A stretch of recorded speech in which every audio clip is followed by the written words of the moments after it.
Welcome back to the Enfield Talking newspaper. Now we return to local news with Janet. The streets were lit up for Enfield Town's 4th annual Christmas Parade of Light. Community groups, theatres, volunteers all came together to take part in the procession through Enfield Town. Charity stalls were set up in the market as floats made their way down Church Street in Enfield Town. A bucket collection raised almost £1,000 for the Mayor of Enfield, Councillor Ali Bakar's chosen charities, as well as Nightingale Cancer Support Centre, based in Lancaster Road.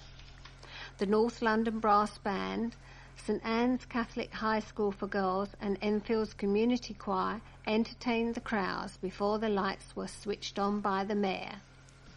Kathy Worrell, who helped organise the event, said, "It just keeps getting bigger and bigger, and we have had so much support from many businesses in Enfield. We are giving something back to Enfield, and we have brought in the festive season in style."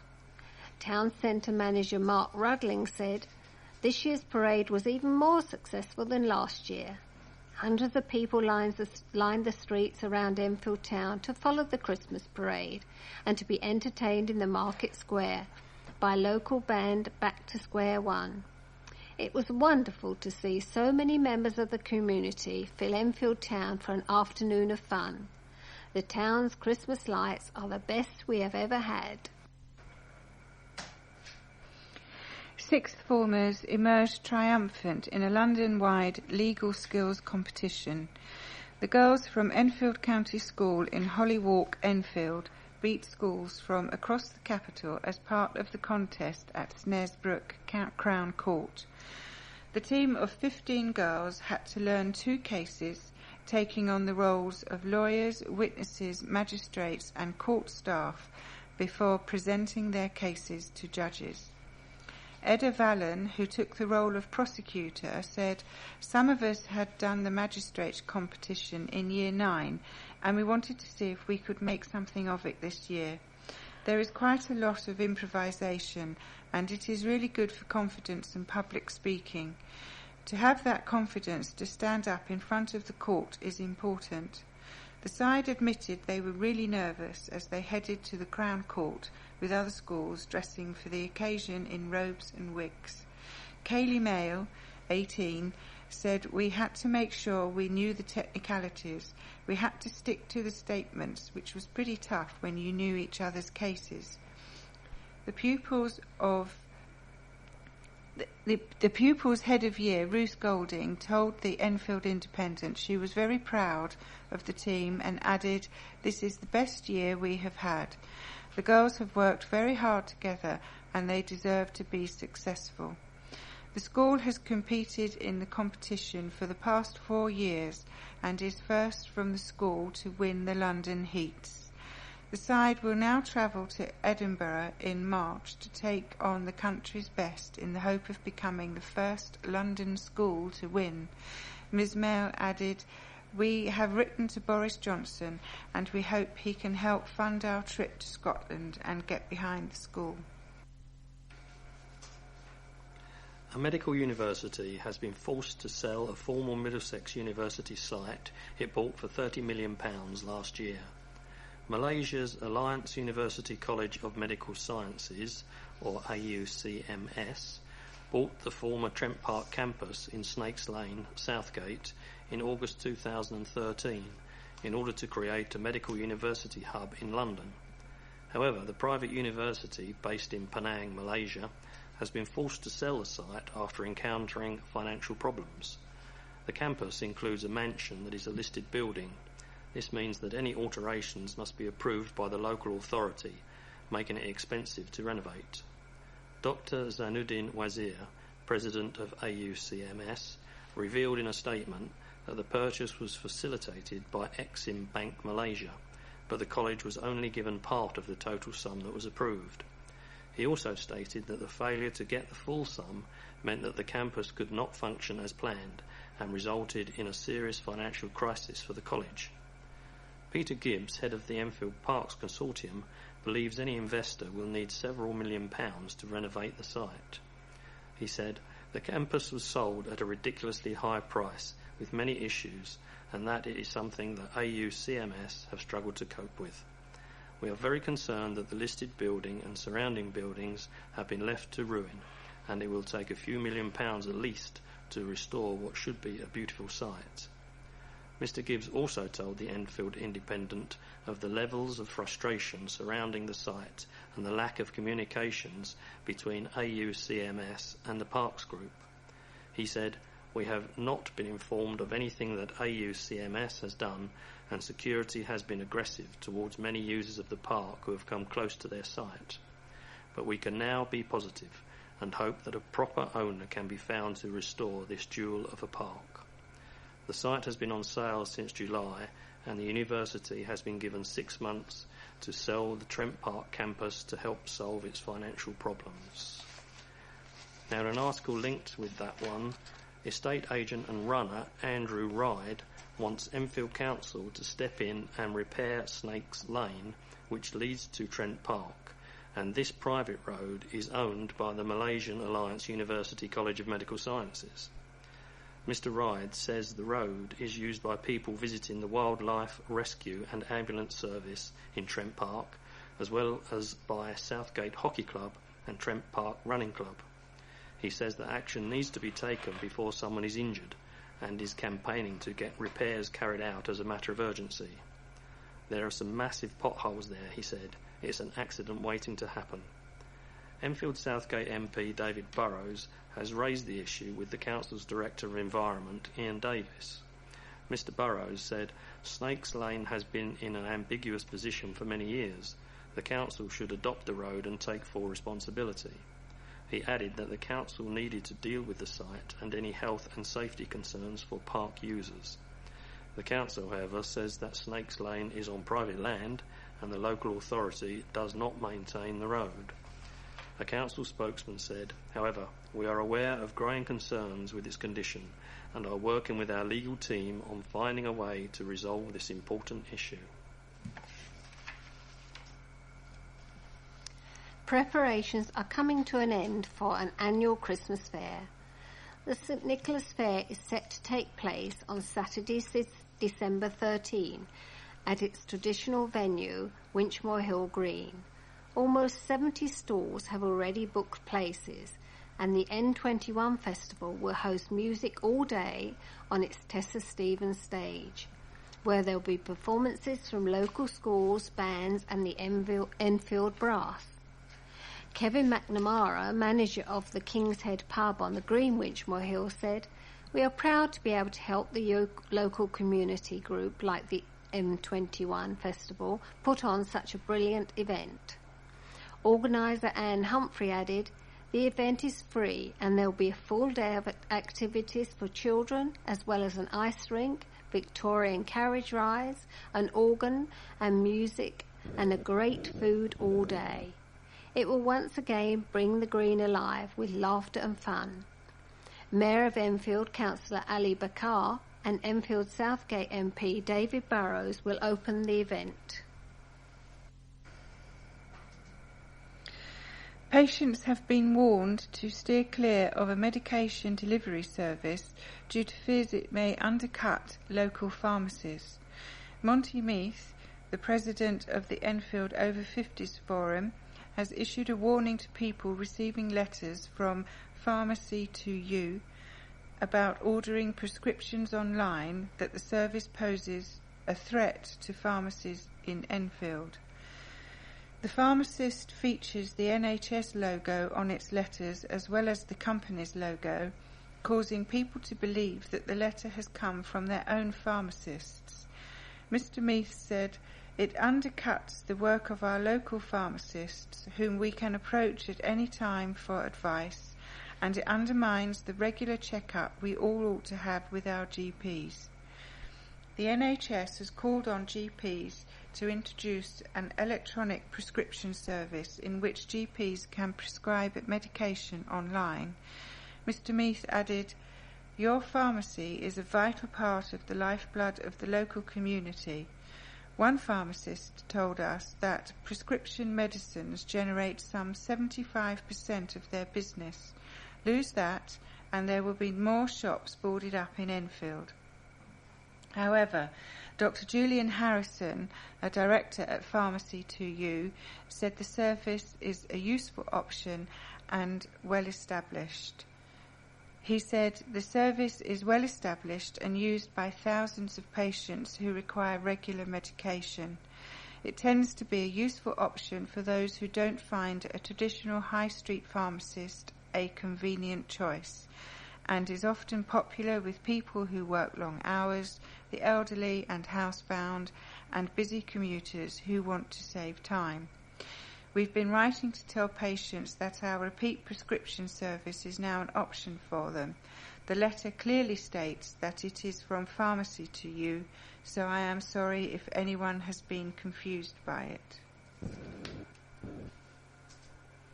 A Tory councillor is calling on the local authority to use new powers to clamp down on boy racers who speed through the borough after Sunday night meetups in car parks off the A10. Nick Dines, who represents Chasewald, has spoken out before about the scourge of boy and girl racers on the Great Cambridge Road and wants Enfield Council to make use of new legislation. The Public Spaces Protection Order was written into the statute books on October the 20th and is designed to be used to ban activities which have a detrimental effect on local life. Mr Dinnes has said Colchester District Council in Essex has used the new laws to target boy racers meeting in a popular retail park by banning non-customers between the hours of 6 p.m. and 6 a.m. He added, "Despite informing the council about the concerns of residents, all I've heard back is that there is not much they can do." Well, the new powers granted to them clearly shows something can be done, as Colchester is demonstrating. Stopping the boy racers gathering in the car parks along the A10 would be a real deterrent and hopefully stop them treating Enfield as their own personal racetrack. However, Deputy Leader of the Council, Achilles Georgiou, has said that while the authority will look closely at the new laws, it should not distract from the real issue of speeding on the A10. He said, "Mr Dinnes and the MP both identified this as the real issue months ago. They said then that the problem is not enough police on the A10 to stop these cars. The question is, what has he done to lobby TfL and the Mayor of London to tackle that?" Mr Dinnes told the Advertiser that the MP for Enfield North, Nick Dubois, met Boris Johnson to discuss the issue of speeding, and Mr Dinnes wrote to Mr Johnson to pass on the views of frustrated residents. He added that following this, Mr Johnson had agreed that extra traffic police should be available to patrol the area on Sunday evenings. Not one, but more than 150 Santas donned running shoes and festive robes for a seasonal dash in Trent Park.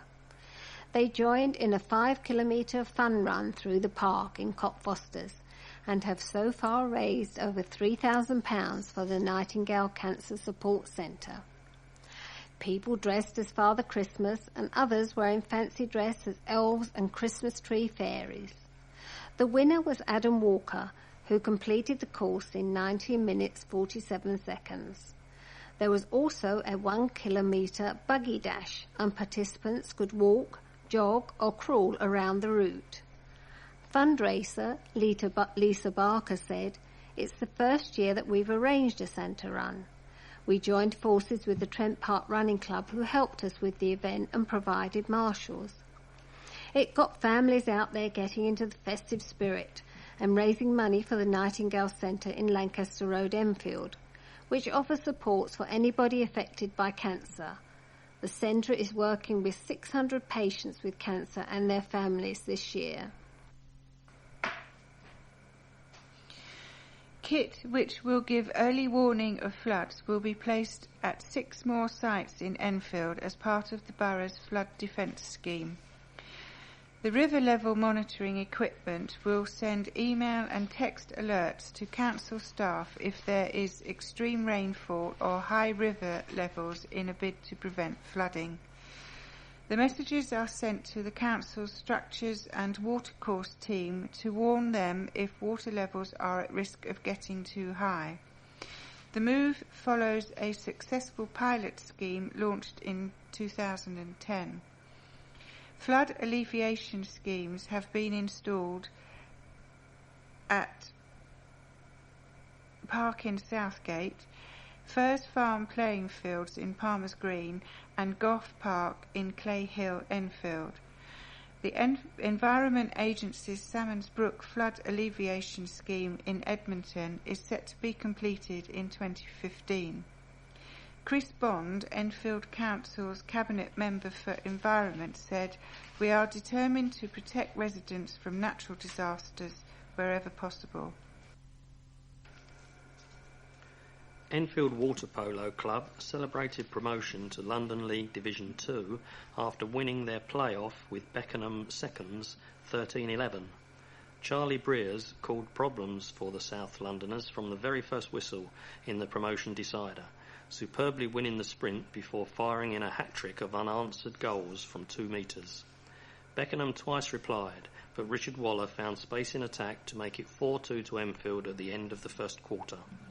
In the second, Enfield's Rob Lucas slammed home from distance before a powerful drive from Craig Snowden saw him convert to make it 6-4 at the half. A lively third quarter saw both teams score 4, with man of the match Breers adding 2 more, Lucas executing a pinpoint lob and Andy Rollet finding the far corner. Further goals from Snowden, Lucas and Rob Threadgold rendered 3 efforts from Beckenham as no more than consolation strikes. The victory sees Enfield promoted alongside Division 3 champions Watford seconds, and they will play in the 3rd tier of the capital's water polo pyramid next summer. An arson attack at a children's play area has raised further concerns about the safety of parks. The fire destroyed the play area in Grovelands Park, Winchmore Hill, at approximately 10:30 on Saturday, November the 22nd.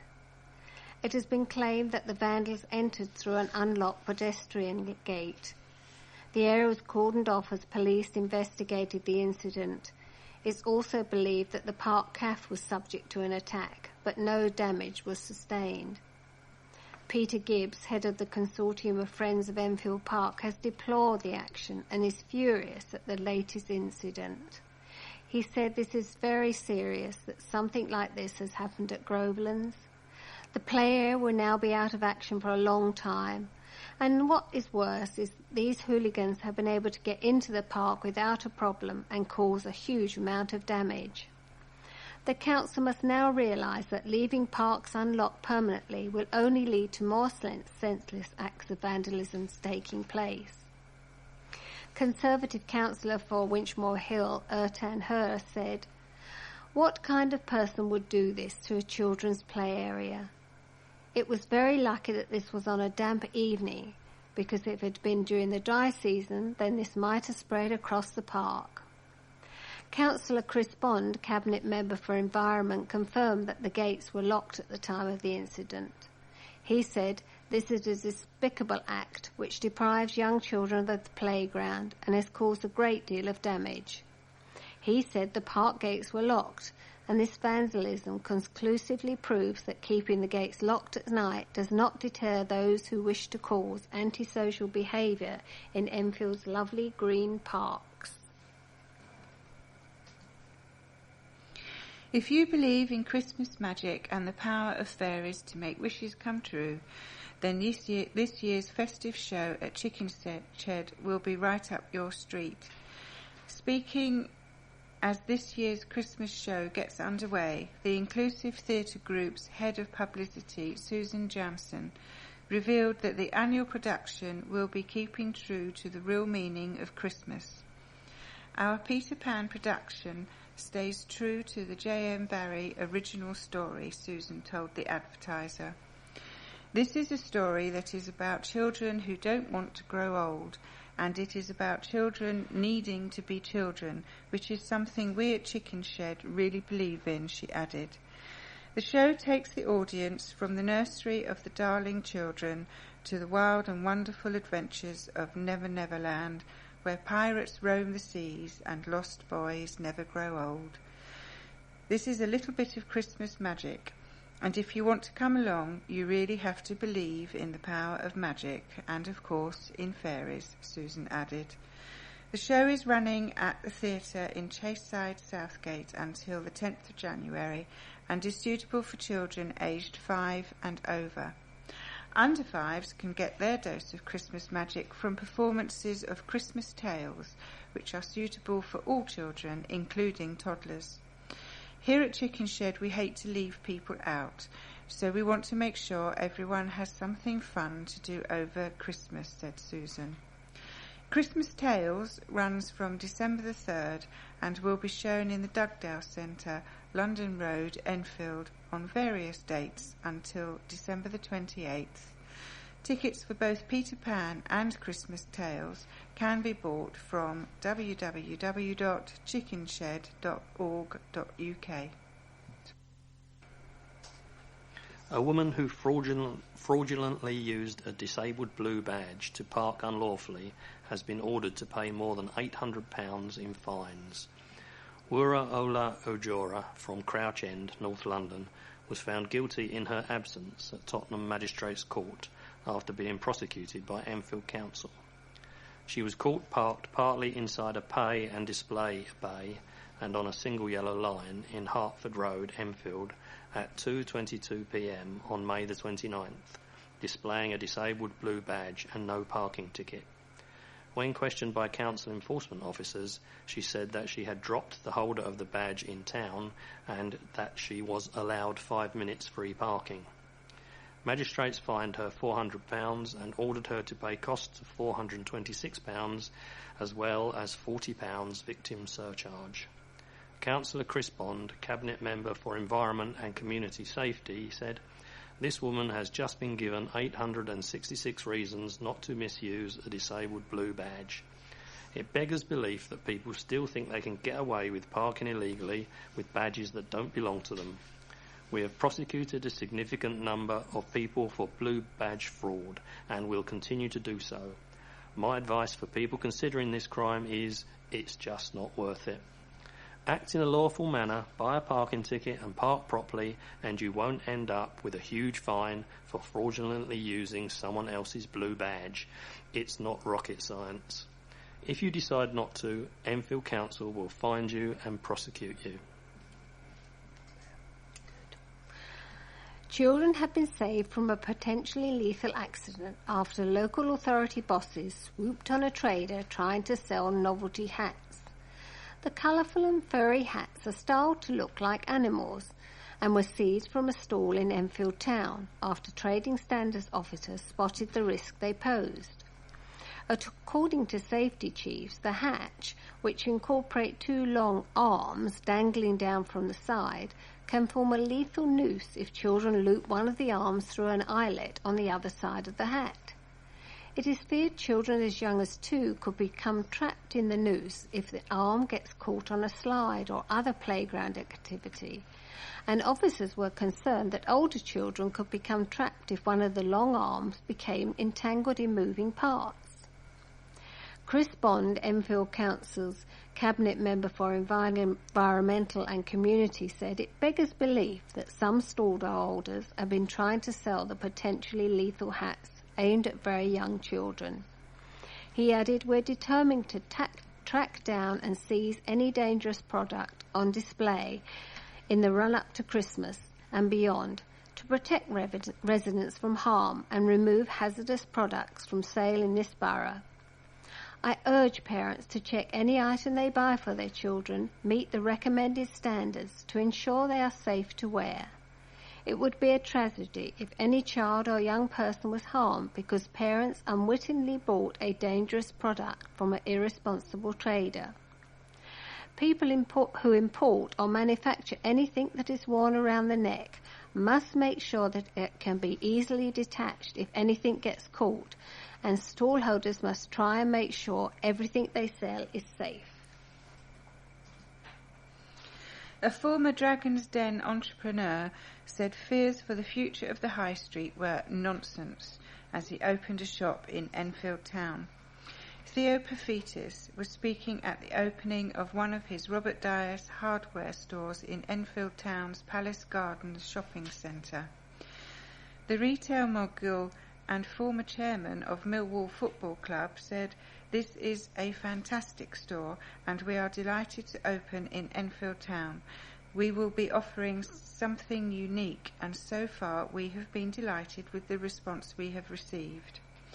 Mr. Perfitis recently opened a Robert Dyer store in Edgware, pledging to create jobs for local people. The Palace Gardens store has created 15 new jobs for people in Enfield. Enfield Town High Street has seen a number of shops close in recent weeks, with La Senza and now Morrison's set to close. However, the former Dragon rubbished claims the High Street could die out. He said, "It's nonsense that there is no future for the High Street. High Streets are adapting, and Enfield will do the same. Our shopping habits have changed almost every 2 years, but if you want something quickly, then there's nothing better than a high street. There needs to be continued appeal in a high street and ensure that local authorities offer better parking and support for businesses."